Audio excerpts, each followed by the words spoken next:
Bien amigos, como lo anunciamos, estamos aquí para conversar respecto a la presentación del gabinete, claro, como una manera de tratar de entender lo que se viene para adelante. Estamos con Víctor Andrés Ponce y con Nelson Manrique. Muy buenos días, gracias por estar con nosotros, un placer tenerlos por acá. Yo quería comenzar el debate poniendo sobre la mesa dos titulares distintos que recogen, creo yo, diversas maneras de ver la presentación del gabinete Valdés, del primer Valdés. El diario El Comercio: el Perú no está para experimentos ni globos de ensayo, y por la otra parte La República: prioridad en el uso del agua será para el consumo humano. Nelson, comienzo contigo. ¿Cuál te parece más importante? ¿Qué parte del discurso del primer Valdés rescatas? Diría que los dos son válidos y reflejan la ambigüedad creada desde la hoja de ruta. ¿En qué Para sentido conseguir más de la mitad de los votos para llegar a la presidencia hay que hacer un discurso que complazca a distintos sectores. Y por lo tanto tú puedes tomar como La República una parte del discurso y resaltarle, y puedes tomar otra parte como hace El Comercio. Sin tergiversar las cosas, las dos cosas son verdaderas. Correcto. Porque la ambivalencia continúa, es decir, el ministro Valdés no dice nada sobre Conga. Pero si uno quiere interpretar a favor, dirá, bueno, ha dicho la prioridad es el agua y por lo tanto Conga no va porque el agua es primero. Pero por otra parte, uno puede tomar, el Perú no está para experimentos, ni globos, ni ensayos, y por lo tanto Conga va. Ok.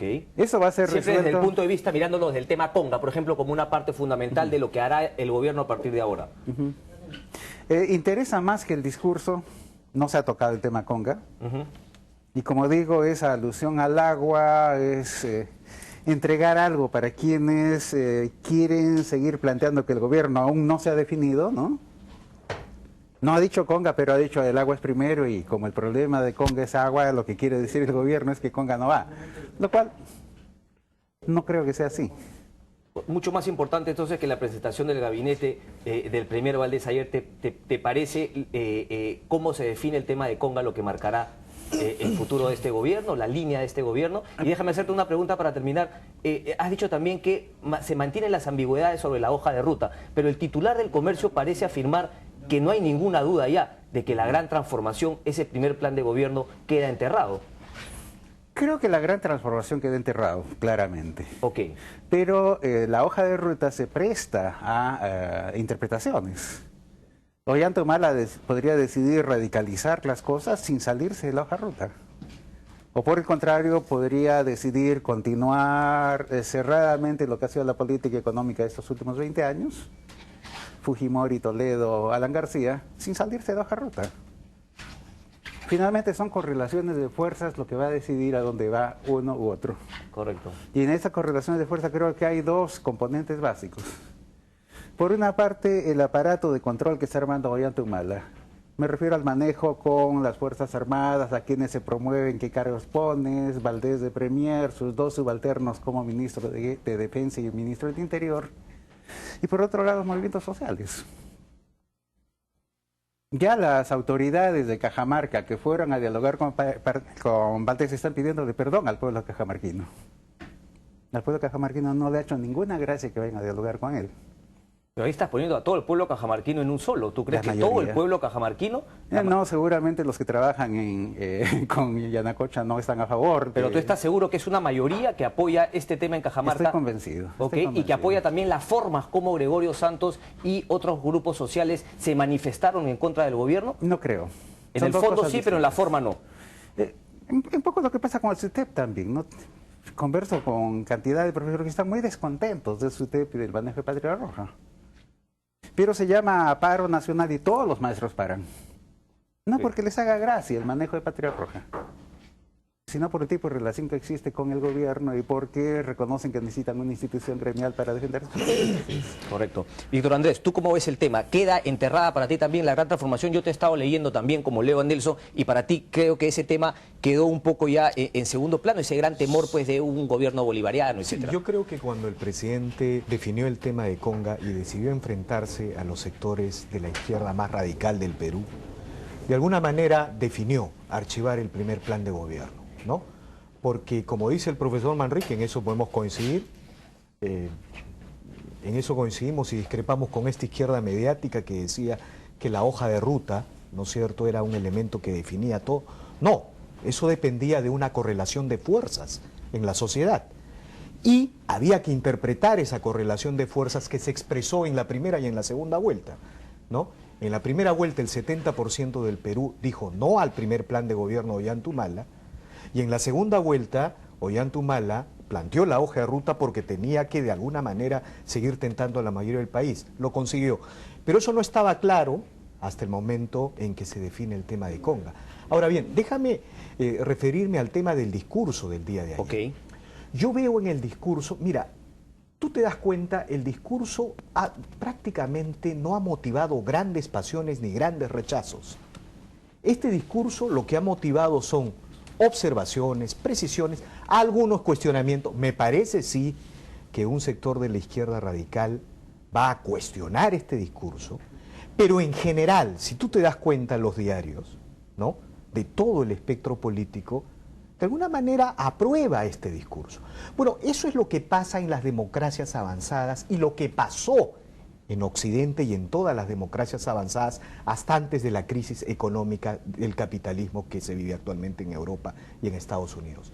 Los discursos de los jefes de Estado, los discursos de los gabinetes, eran discursos pragmáticos. Eran discursos que partían de un hecho concreto. La historia no empezaba con ese gabinete, había una historia que continuar. Y bueno, este discurso es un discurso básicamente pragmático. Mira, el nivel de pragmatismo se puede expresar incluso en gestos muy concretos de este gobierno. Pero perdón, hablas de pragmatismo en contraposición a un discurso político, por así decirlo. A un discurso ideologizado, okay, ¿no es cierto? Este gobierno ha entendido que en el Perú hay una correlación de fuerzas que se expresó no solo en la primera, sino en la segunda vuelta, pero además ha entendido que hay una correlación de fuerzas en la sociedad, ¿no es cierto? Tiene que manejarse en esa correlación de fuerzas este gobierno. Eso en primer lugar. En segundo lugar, este gobierno lo que nos está diciendo es: yo no me voy a derechizar, tampoco voy a caer en la tentación de la mano dura. ¿Por qué? Hasta antes de la presentación del gabinete Valdés y luego de la salida del gabinete Lerner, y antes de esta presentación, ¿qué se le decía a este gobierno? Que se había derechizado. Bueno, ¿cómo respondió el gobierno? Nombró un ramillete de diplomáticos, ¿no?, un ramillete de izquierdistas en los cargos diplomáticos más importantes. Lo que el gobierno decía es: no, yo no me he derechizado, soy un gobierno arcoíris. Hasta antes de esta presentación, a este gabinete se le decía, por el estado de emergencia, ¿no es cierto?, por congelar las cuentas del gobierno regional de Cajamarca, se decía, ha optado por la mano dura. ¿Qué cosa de la mano dura ha mencionado el día de ayer? El día de ayer el gabinete Valdés ha dicho: yo quiero gobernar en un acuerdo con las regiones, ¿no es cierto? El gabinete Valdés ha dicho: yo quiero una minería responsable, en base a un acuerdo entre la gran empresa, las comunidades y el Estado. Es decir, cada vez que a este gobierno se le trata de encasillar en un esquema, este gobierno responde y se mantiene en el centro. Se mantiene: yo soy de arcoíris, no soy de derecha, yo gobierno con todas las fuerzas. Lo que pasa sí es que hay un sector de las vanguardias de izquierda que tienen otro proyecto de país. ¿Quiénes son esos sectores de la vanguardia de izquierda? Yo digo, no es un proyecto ambientalista, no es un proyecto social, sino, a mi entender, es un proyecto de poder. Por eso no se entiende cómo, luego de que el gobierno retrocediera en todas las líneas del Estado, después del paro en Conga, con el famoso peritaje internacional, porque el gobierno en ese momento renunció a su autoridad, renunció a su soberanía, aceptando un peritaje internacional, aceptando una negociación, ¿no es cierto?, porque estaba tomando en cuenta, ¿no?, la expresión de un sector del pueblo de Cajamarca, de un sector, porque ese pueblo de Cajamarca votó mayoritariamente por el fujimorismo. Ahí están los resultados electorales. No se puede decir que ese sector sea un sector antiminero. O sea, el gobierno retrocede en todas las líneas. Dame dos nombres de esa vanguardia izquierdista. Bueno, es Gregorio Santos y el señor Saavedra, pero si están ahí, ¿no? ¿Cómo? Un Estado retrocede en toda la línea de su poder central, en toda la línea, y dice: señores, yo acepto la protesta y voy a un peritaje internacional. Y ellos no levantan el paro y no quieren. Es evidente que no es una estrategia ambiental, no es una estrategia social, sino es una estrategia de poder. Y es la estrategia de poder que los sectores radicales de izquierda interpretando un sentimiento justo de indignación de la gente, Ujú. porque este Estado ha fallado en todo, Ok. ¿no? Desde el 2001 para acá vienen desarrollando, desde el Baguazo hasta el Arequipazo, este tipo de acciones. Nelson, ¿cómo ves ese tema? ¿Tú diferencias también a esa izquierda radical de una izquierda que tú podrías representar, intelectual, moderada, más moderna? ¿Hay esa diferenciación? No, mis discrepancias van antes de eso, ¿no? A ver, vamos en esos. Primero, eso de ideologizar frente a pragmático es una tontera. ¿Por qué? El pragmatismo también es una ideología. Es pretender yo hablo de la verdad y el otro es ideológico. Ambos somos ideológicos. Que no te guste mi ideología es otra cosa, pero que tu posición es ideológica es evidentemente ideológica. Todo discurso político es ideológico. En segundo lugar, afirmar que es un discurso de poder y no un discurso ambientalista o discurso social es otra tontera. ¿Por qué? El discurso ambientalista y el discurso social también son discursos de poder. O no existen partidos verdes, o no existen partidos socialdemócratas socialistas. Sí, pero lo que Virotonel se puede referir es que ellos hablan que defienden el medio ambiente, que defienden el tema social, pero no son sinceros en decir que lo que buscan, por ejemplo, el señor Wilfredo Saavedra, es un poder real político, que lo tendría que buscar en unas elecciones que al parecer ha buscado y no ha ganado. Lo que quiere decir eso es que cualquier partido puede incorporar elementos ambientalistas y puede incorporar elementos sociales. Correcto. No concuerdo con el señor Saavedra, no concuerdo con el señor Santos, pero rechazo esa simplificación en que construir discursos maniqueos, blanco-negro, es la manera más fácil de vender un discurso. Pero si queremos analizar, creo que tenemos que afinar un poquito el análisis. ¿Cómo afinamos entonces el análisis desde tu punto de vista? Primero, creo que el mayor problema con Conga se plantea en definir esto como la batalla final.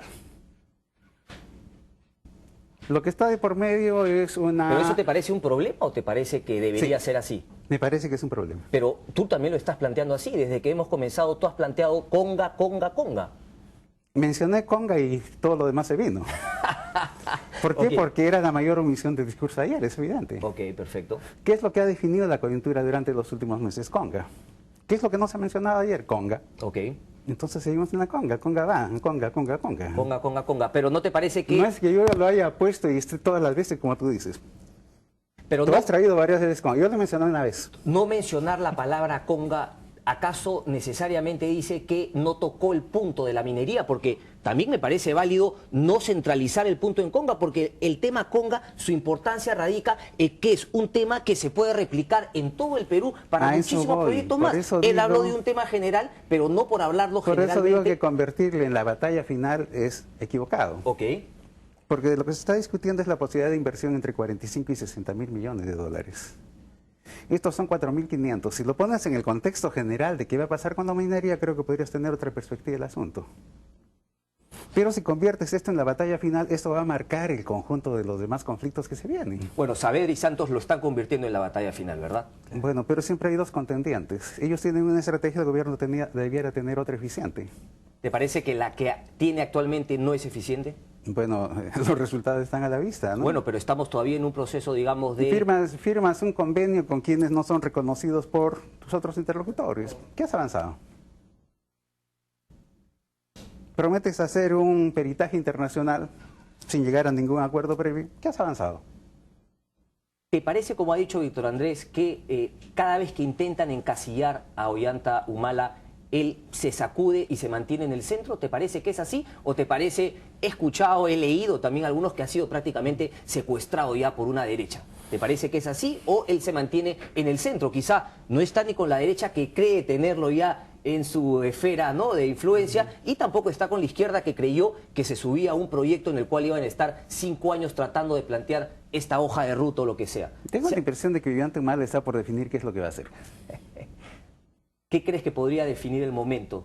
¿O cuál crees que sería la acción que definirá cuando ya podamos decir, bueno, Humala va en esta línea? Digamos, cuando alguien nombra a Ana Jara de ministro de la Mujer, ¿crees que tiene encima claro qué es lo que quiere hacer? ¿Te parece ahí que ha repartido un poquito de su bancada para estar para satisfacer a diversas partes? O sea, ¿te parece que está sin rumbo? ¿O crees que ese es el proyecto? Y Ana Jara ayer ha compuesto algo, tenía que componer diciendo que esto se va a convertir en el Ministerio de la Mujer y la Ciudadanía. Nelson, ¿Te parece Y que...? es ministra y nombrada por Humala. Correcto, y de su partido además, congresista. ¿Te parece que Entonces está me sin estás rumbo? hablando de un proyecto de Ollanta y está a la derecha o a la izquierda. ¿Te parece que va sin rumbo entonces Eso Ollanta? creo. Creo que tiene que definir. ¿Está sin rumbo Ollanta Humala? Yo lo que veo, yo insisto en eso, aunque a nuestro estimado profesor, a quien admiramos por sus extraordinarios ¿Ha sido tu trabajos. alumno? Me da curiosidad. ¿Ha sido tu alumno? Yo siempre lo leo al profesor, sobre todo en sus trabajos históricos. Menos en los políticos. Bueno, en lo político hay... Bueno, esa es una característica de los grandes intelectuales, ¿no? Pero en fin, yo lo que digo es lo siguiente. Este gobierno ha interpretado una correlación de la sociedad, ha decidido actuar en base a un sentido común, ¿no?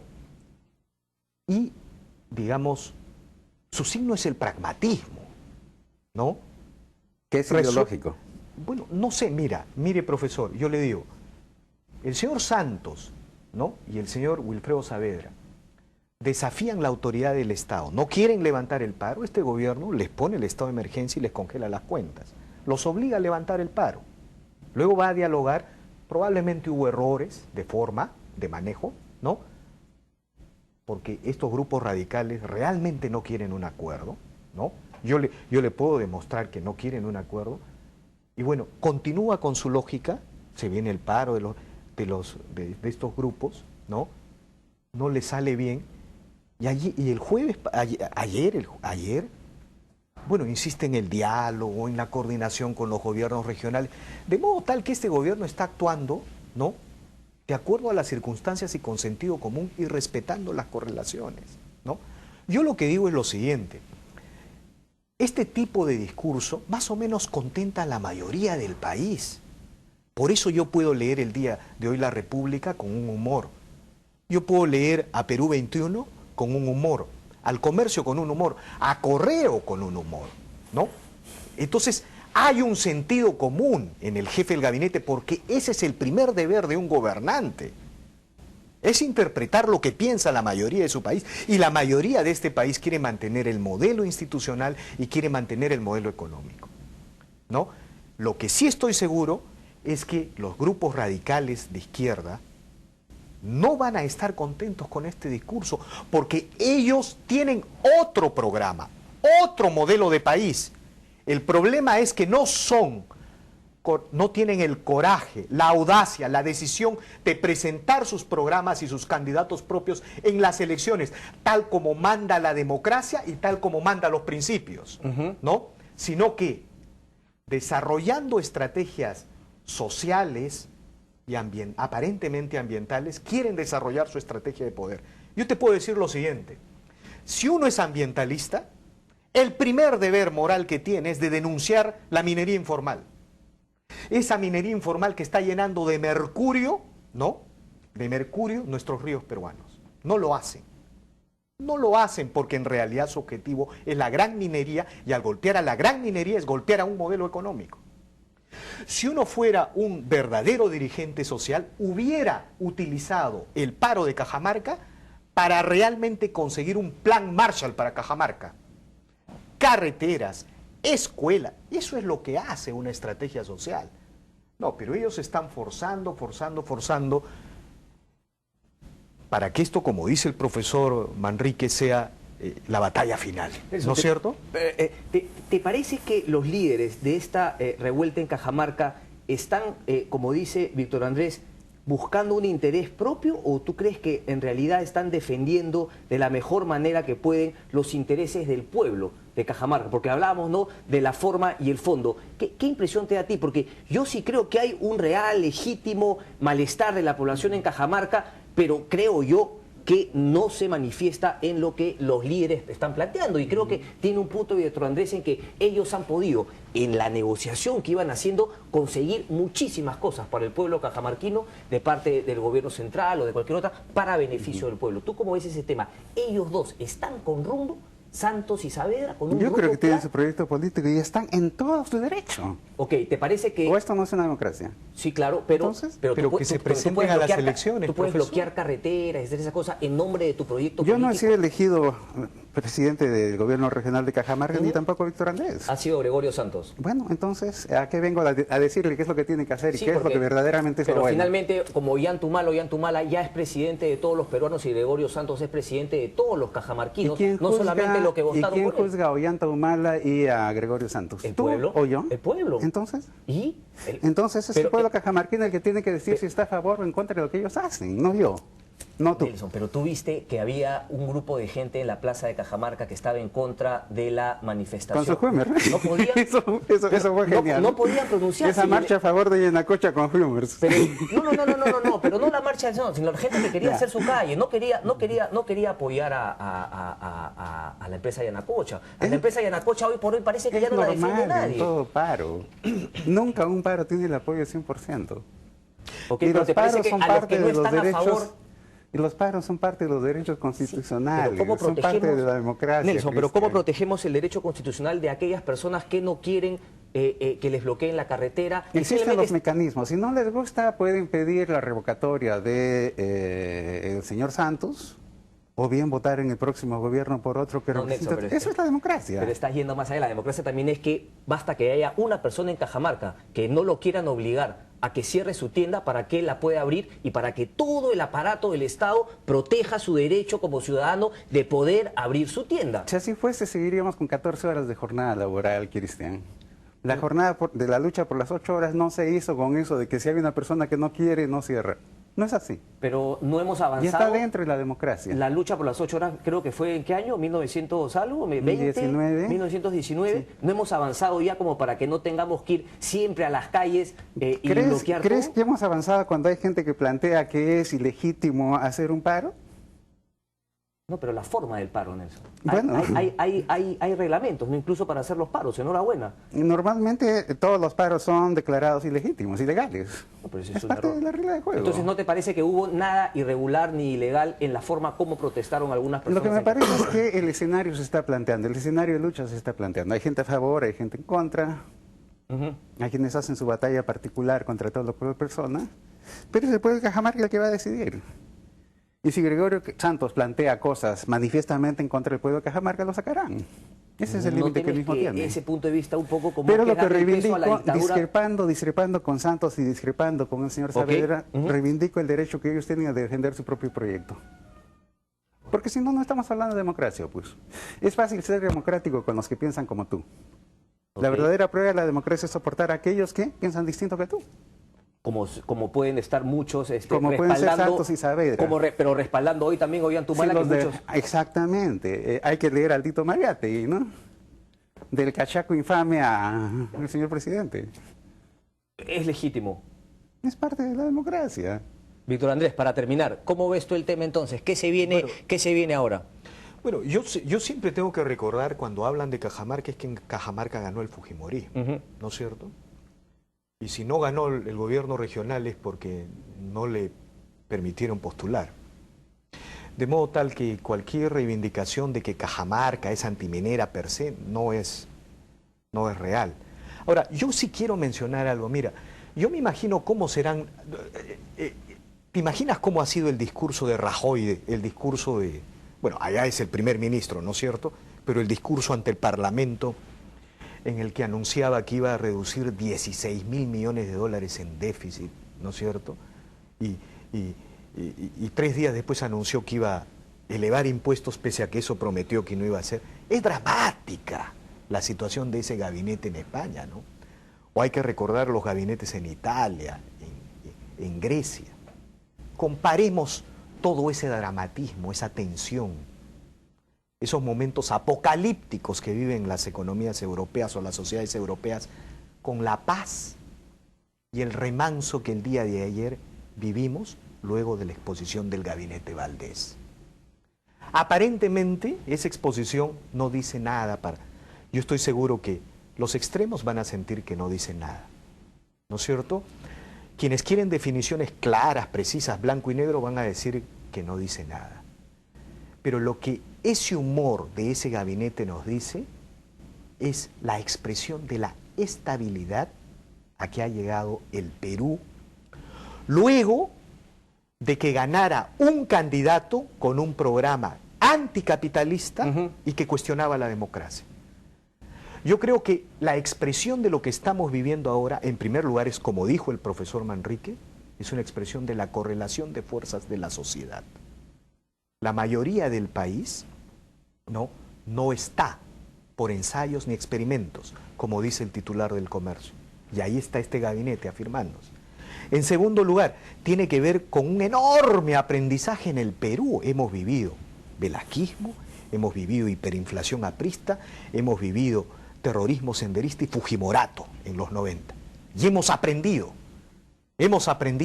qué significa la democracia, qué significa una economía libre y de mercado, es decir, con sus énfasis, más Estado, menos Estado, más mercado, todo. Hemos aprendido eso y eso está ahí, ¿no? Y en tercer lugar, hay una enorme reserva democrática institucional en los medios y en los periodistas del Perú. Por más que los muchachos de la izquierda mediática digan que no es así.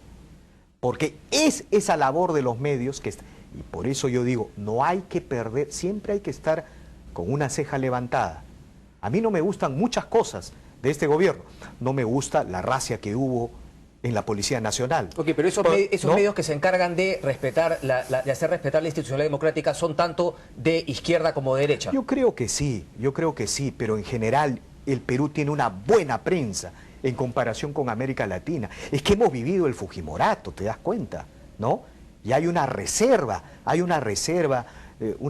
autónoma en el periodismo que no se compara con otros países, ¿no? Tú apoyas el modelo económico claramente y el continuismo que está planteando Ollantumala. Así es, pero yo siempre digo, hay que tener un ojo alerta. A mí no me gusta, por ejemplo, que por ahí se diga que la señora Nadine Heredia pueda candidatear el 2016. Ok, pero ese es un tema que no Pero no, siempre, ¿sabes qué? Hay que mantener en medio de la euforia un ojo abierto. ¿Por qué? Porque aunque parezca mentira, la acción de los grupos radicales puede legitimar una demanda de autoridad y orden en el país que al final pueda terminar relativizando o debilitando las instituciones democráticas que hemos construido. Ese es un buen punto, Nelson. ¿Tú crees que eso podría pasar? Por favor, la palabra ¿Puedo dar tienes mi tú. propio discurso Por favor. ideológico? Dale.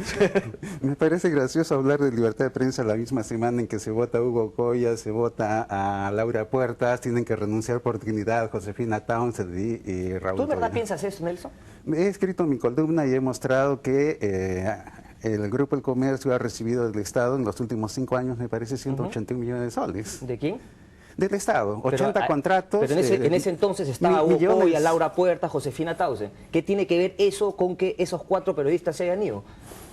Que está claro que no se trata de buscar la verdad, sino de no incomodar al poder de turno. Y yo estoy acá, ¿qué? Para no incomodar al poder de turno. Todos los periodistas que se han quedado están para no incomodar al gobierno de turno. Si lo incomodases, ¿crees que estarías acá, Cristian? O sea, ¿te parece que yo no lo incomodo? ¿Te parece que yo soy un monigote, un payaso que responde a los intereses nada de eso, pero no creo Entonces, que le incomodes por tu propia posición ideológica. ¿Cómo así? No, aquí no estamos para incomodar ni para incomodar, estamos simplemente para decir nuestras opiniones, para comentar lo que nos parece. No entiendo cuál es ese Entonces, punto. ¿por qué comenzó esto desde la salida de Ampuero, de Pablo Bryan, de Augusto Álvarez Rodríguez? O sea, Todas las racias que se han cometido en estos años han sido porque son malos periodistas. ¿Te parece entonces que la prensa... ¿Han sido porque no vendían periódicos? ¿Han sido porque no tenían rating? Puede ser que no se hayan llevado bien con los dueños y punto. Puede ser ¿No te incómodo parece para eso ti, libertad pero de ¿Puedo empresa? hablar sobre eso? Un ratito, por favor, otro día se está hablando... vamos a decir Nelson. Bueno. Prosigue. Explícame racionalmente, desde el punto de vista de la lógica empresarial, la decisión de sacar a toda esta gente. Es una decisión empresarial. ¿Cómo? Una persona se fue y el resto renunciaron. Una persona se fue y el resto renunciaron. ¿Estamos defendiendo la libertad de prensa, Cristian, o la libertad de empresa? Son dos cosas distintas. Son absolutamente distintas. Son dos cosas distintas Ahora y las son dos se totalmente respetan, distintas. ¿o no? ¿O una tiene más valor que la otra? Cuando una se utiliza para matar a la otra, estamos reventados. ¿Te parece que ha sido así entonces? Así es, la libertad de empresa se utiliza para matar la libertad de prensa. Esa es mi opinión. Ok. No pasa esto en ningún otro medio, solamente en los grupos del medio del comercio. Fundamentalmente en el comercio. ¿Cómo que fundamentalmente? ¿Cuáles otros medios, por ejemplo? Bueno, señálame otro caso semejante al del comercio. Por eso estoy preguntando, como tú hablaste en plural. Bueno, señálame algún otro grupo. Hablo del comercio porque entonces tengo evidencia sobre el comercio. Solamente el comercio. Entonces, ¿te parece que con esas 4 personas que se han ido ya, digamos, la capacidad de hacer prensa No, el del grupo del comercio desmantelamiento de Perú 21 hace 3 años. No, yo formaba parte de Perú 21, por eso lo conozco de cerca. No, y el señor ahora es columnista de Perú 21. ¿Te parece que Bueno, todos los que escriben ahí están alineados o están asalariados por parte te dejo las calificaciones a ti, yo no voy a hacer ninguna. Bueno, pues Nelson, no seas facilista. Pues, claro, pues no pretendas ponerme en la boca, bueno, pero pretendas ponerme en la boca palabras que yo no estoy diciendo. No te pongo nada. Entonces, ¿qué es lo que tú dices para que nos quede claro? Que la libertad de prensa está siendo acuchillada por la libertad de empresa. Es lo que estoy diciendo. Y que me parece gracioso hablar de una de las mejores prensas de América en estas condiciones. ¿No te parece, digamos, por decirlo menos, irónico que estés aquí tú sentado en Canal N diciendo todo esto? ¿Esto es bloquear la libertad de expresión? No, agradezco la invitación. Claro, Nelson, por favor, siempre eres bienvenido. Ahora, tú sabes que siempre eres bienvenido acá. Yo le voy a responder en términos ideológicos el tema de la libertad de prensa. Y eso que nos fuimos del tema, porque los temas eran otros. Vuelvo contigo para terminar, para tocar los otros temas. Es importante, sin mencionar nombres, ¿no? Digamos, la izquierda ha planteado un debate alrededor de problemas que ha habido entre dueños de medios de comunicación y periodistas, ¿no? Que son los problemas pues, que existen en The New York Times, en The Guardian. Tú te imaginas al editor a un editor de The New York Times enfrentado a su corporación. Esas cosas no existen en las sociedades abiertas. Pero déjame decirte algo. La libertad de prensa existe porque existe la libertad de empresa. Ahí donde no hay libertad de empresa, el dueño de los medios es el Estado, ¿no es cierto? Lo que pasa en Venezuela, los grupos mercantilistas, ¿no? O en las sociedades del Medio Oriente, el partido teocrático, el Estado teocrático. Correcto. Es decir, solo donde hay libertad de empresa, puede existir libertad de prensa porque los empresarios compiten y buscan los mejores. Me van a permitir dar mi opinión acá, pero yo creo que aquí estamos en un ombliguismo, pero prácticamente, o sea, vergonzoso, ¿ah? Porque nosotros nos creemos que somos el centro del mundo, discutimos la prensa, hay miles de personas haciendo prensa en el interior del país. En Huancayo los están amenazando de muerte y de ahí nadie comenta nada. Vamos, por favor, vamos a los temas de fondo. Nelson, tú querías decir justamente, yo te pregunté respecto al modelo económico. ¿Tú crees que Ollanta ha traicionado ese punto de vista de hacer una gran transformación y por continuar el modelo económico, esto que le llaman continuismo, que ha hecho que algunos medios que lo criticaron duramente durante la campaña ahora le digan que va bien? ¿Crees que eso es una traición? ¿Crees que el modelo económico debió haber sido cambiado de pe a pa? ¿Qué se debe hacer en Cajamarca, por ejemplo, para que la gente esté contenta y no salga a protestar por Yanacocha? Porque llama la atención, ¿verdad? Llama la atención. Te recuerdo una cosa que comentamos en una conversación contigo, fue motivo de risa. En algún momento hablábamos sobre cosas que había hecho Ollanta Humala y tú dijiste, pero PPK está de acuerdo. Yo me reí y te dije, eso tiene que preocuparme. Correcto. ¿Así te parece entonces que con eso defines un poco que cuando hay gente que le dice bien a Humala, eso es para preocuparse? Cuando es aplaudido por Aldo Mariátegui, por Expreso y por La Razón, tengo que preocuparme, ciertamente. Pero, ¿y por qué no le preguntamos a la gente? O sea, darle tanto peso a periodistas, a columnistas, a nosotros, ¿no es un poco también cegarnos en ese centralismo? Tú puedes preguntarle a la gente. Yo soy columnista. No, aquí en el Twitter siempre preguntamos, y yo le pregunto a la gente en la calle, porque a veces preocupa un poco que comencemos a filosofar sin tomar lo que la gente piensa. Tú tienes tu dirección en Twitter, yo tengo la mía. Normalmente escuchamos lo que queremos escuchar porque las redes sociales nos ponen en contacto con la gente que concuerda con nosotros. Es por eso que los PPKistas pensaban que iban a ganar las elecciones, porque en Facebook ganaba PPK, ¿no? Entonces, tú me estás diciendo que en las redes sociales, digamos, hay un pequeño grupete que se retroalimenta, pero en verdad no sale a ver lo que en verdad está ocurriendo. Hay que comprender que las redes sociales son una manera de relacionar a gente afín entre sí. No pienses que las redes sociales son un no se presta para el país. debate, entonces. Porque si es solamente a gente afín entre tus puntos de vista, las redes sociales no ayudan al debate, sino simplemente refuerzan la posición de uno. Digo que tú vas a escoger o tú no escoges la gente a la que sigues. No, yo no tengo Twitter personal, bueno. Yo tengo el de Canal N.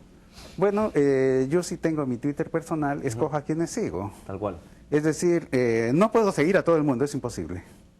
Tendría tan relleno el Twitter que no podría revisarlo, entonces selecciono a la gente. ¿Y por qué la selecciono? Consciente o inconscientemente, porque me gustan, porque me parecen interesantes, discrepo con determinadas personas, pero me parecen interesantes. Pero es un círculo, pues, es una red social, no es la sociedad. Pero tú... No confundamos eso porque de otra manera creo que les estamos pidiendo lo que no pueden dar. Ese es un buen punto, yo estoy completamente de acuerdo. Una última para terminar. Yo tengo claro tu punto de vista. Nelson Manrique, de haber sido congresista ayer, ¿le daba su voto de confianza? Sí. Sí. Sí. ¿Por qué? Porque todavía sigue definido el asunto, no ha habido patear el tablero de ninguna manera, está dentro de los márgenes de lo democrático y no se trata de poner piedras por poner piedras. Correcto. Hay que oponerse cuando hay razones para oponerse. Acá no hay nada definido, a diferencia de Víctor Andrés, considero que ayer no se ha definido nada. Bueno, pero eso Entonces, podría abundar en reforzar su punto de vista en el cual dijo fue pragmático y no ideologizado, porque te ha dado el voto de confianza tú y el señor también le ha dado el voto de De confianza. acuerdo a la definición de él, yo debo ser de ultra izquierda, porque son los de los dos porque extremos. usted le está dando su voto de confianza. Son los de los dos extremos los que van a decir que no se ha definido nada. Yo opino que no se ha definido nada, debo ser de ultra izquierda. Y él dice que sí se ha definido. Lo que pasa es que a usted le falta definir, digamos, ¿dónde está el problema? Pues usted le está dando su voto de confianza, revela que hay una diferencia. Y es lo que digo, que no hay nada en ese discurso que defina algo. ¿Por qué me voy a oponer entonces? ¿Por qué le voy a dar un voto en contra? Faltó quizás debatir más, profundizar más, porque parece que No, fue creo que fue no se daba la insulso, situación. un debate, un pronunciamiento, un discurso... Es un discurso que es parte del ritual democrático. Es importante que cuando comience un gabinete haga la presentación. Esta es una manifestación de intenciones. Hay que decirle la mejor suerte a partir de lo que ha prometido, lo que ha ofrecido en esta declaración de intenciones. Pero esto no ha solucionado ninguno de los conflictos que tenemos pendientes. Ya, bien difícil que un discurso... Los 250 conflictos están ahí, los 150 que están activos están ahí, Conga está ahí. Esa es la conclusión, entonces, más allá del discurso, habrá que ver en la práctica. Eso es. Víctor Andrés, un placer. Nelson, un placer. Gracias. Me vas a avisar, me vas a avisar cuando incomode al gobierno. Esa es mi meta como periodista. Sí, señor. De acuerdo. Pausa y regresamos.